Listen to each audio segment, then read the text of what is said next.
Hello everyone, welcome to your accountancy class.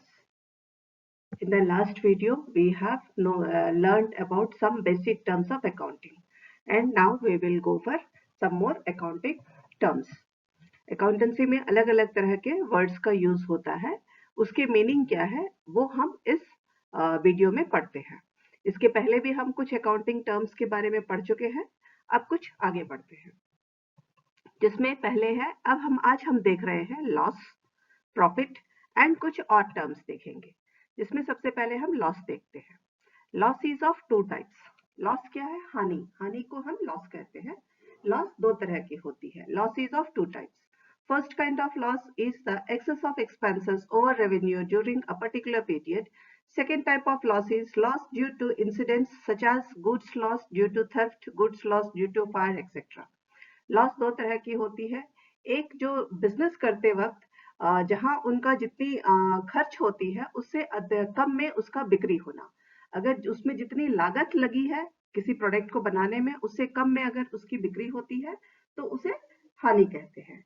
वो होता है किसी इंसिडेंट रेवेन्यू के ऊपर में एक्सपेंसेस का ओवर हो जाने को होता है.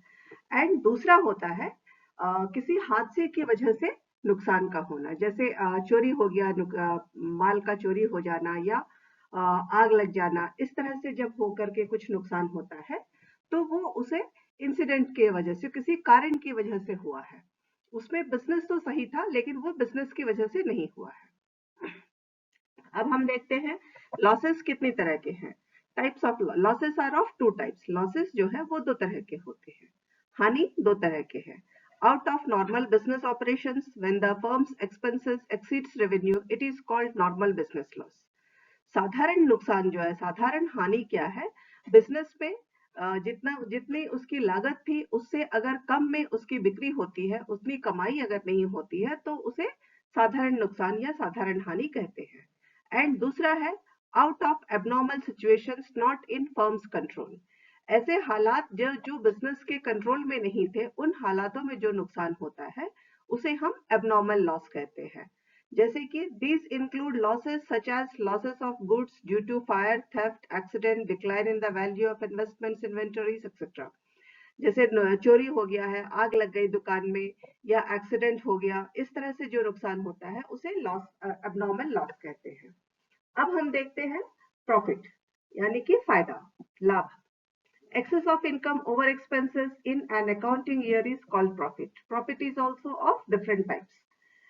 जितनी लागत लगी है उससे जितना खर्चा हुआ है उससे अधिक जो कमाई होती है उसे हम फायदा या प्रॉफिट कहते हैं. जिस तरह से कि अगर किसी बिजनेस में किसी एक प्रोडक्ट को बनाने के लिए 10 रुपए की लागत लगी है और वो 15 रुपए में बिका है तो वो 5 रुपए का प्रॉफिट कहलाता है.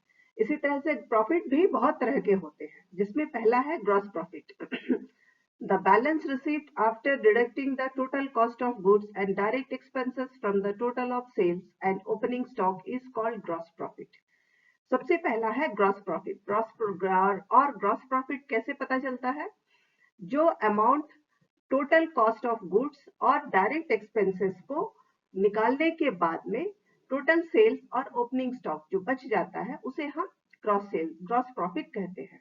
मतलब कि एक प्रोडक्ट को बनाने के लिए कितना खर्चा हुआ और उस पे उसका रॉ मटेरियल का खर्चा और उस पे जो डायरेक्ट एक्सपेंसेस हुए थे, इनको निकालने के बाद सेल, जो टोटल सेल और ओपनिंग स्टॉक में से इसको घटाने के बाद में जो अमाउंट बचता है उसे हम ग्रॉस प्रॉफिट कहते हैं. Next is operating profit.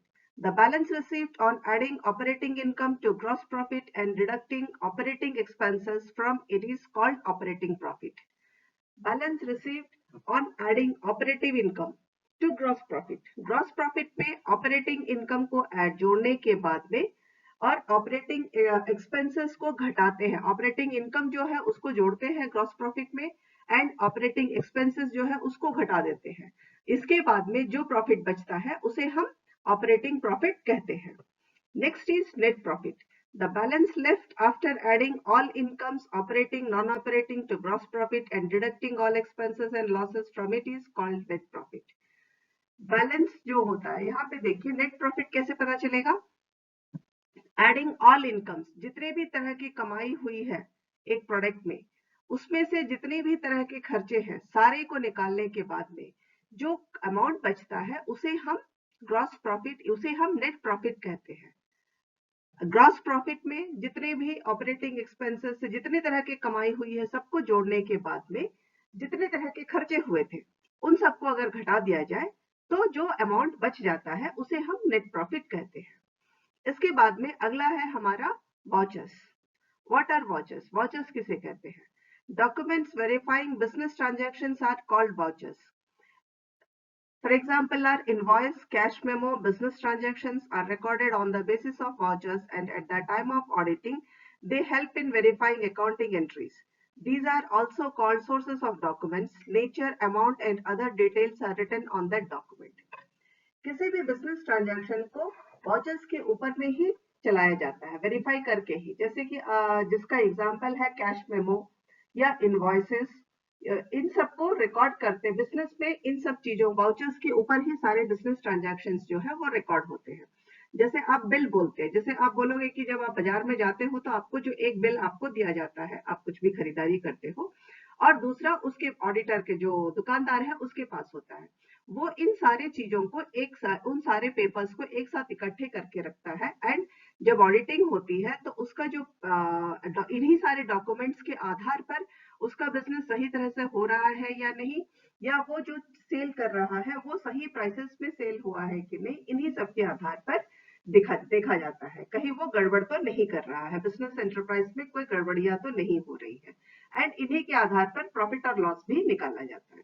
तो सारे जो डॉक्यूमेंट्स, पेपर्स जो जितने भी हैं, जैसे कैश मेमो है, इनवॉइसेस है, इन सबको हम वाउचर्स कहते हैं। इसके बाद में अगला है डिस्काउंट।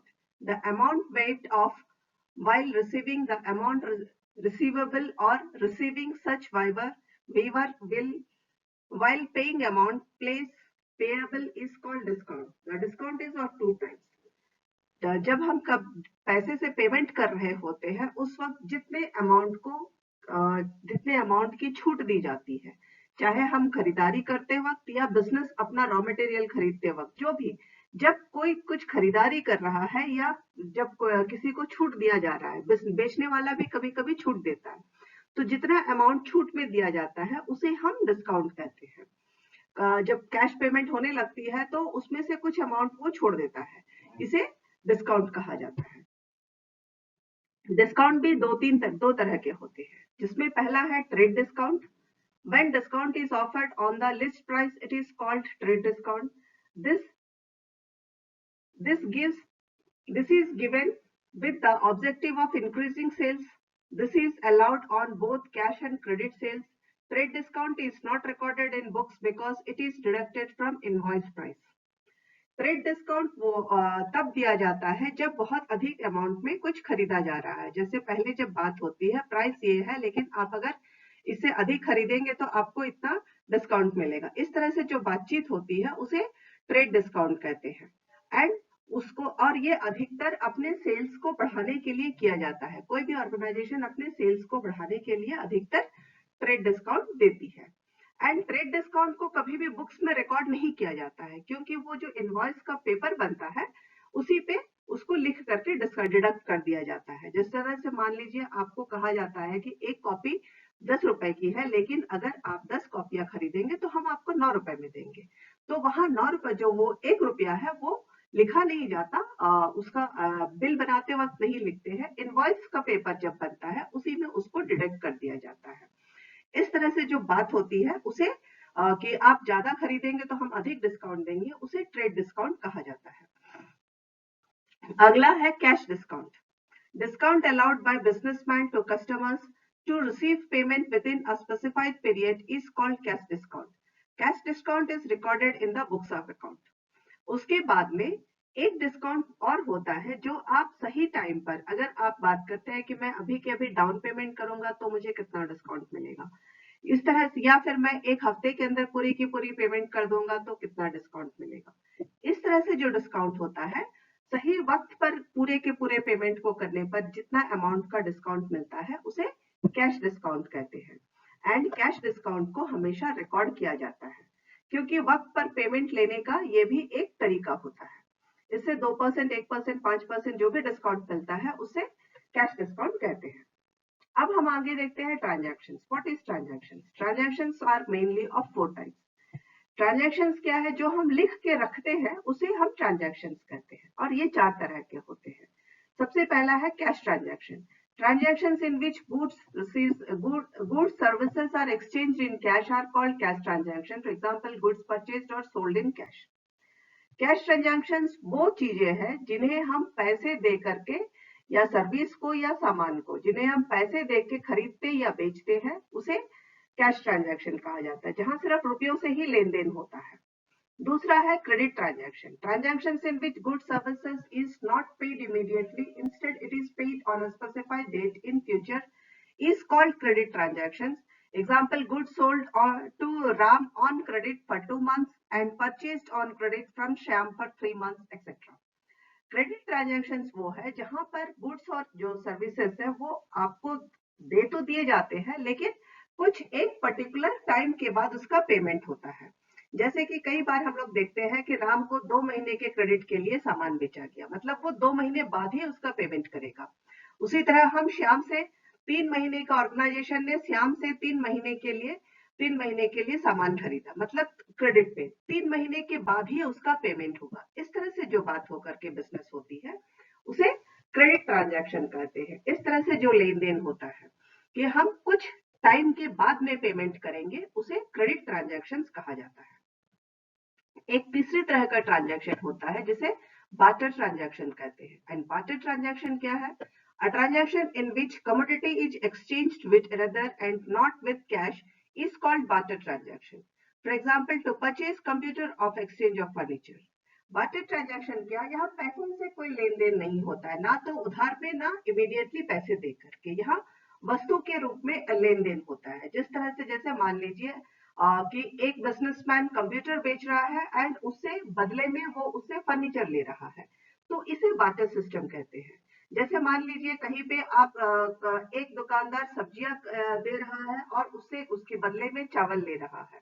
इस तरह से जो बिजनेस होता है उसे बार्टर ट्रांजैक्शन कहते हैं। एंड इसके बाद में एक और है पेपर ट्रांजैक्शन।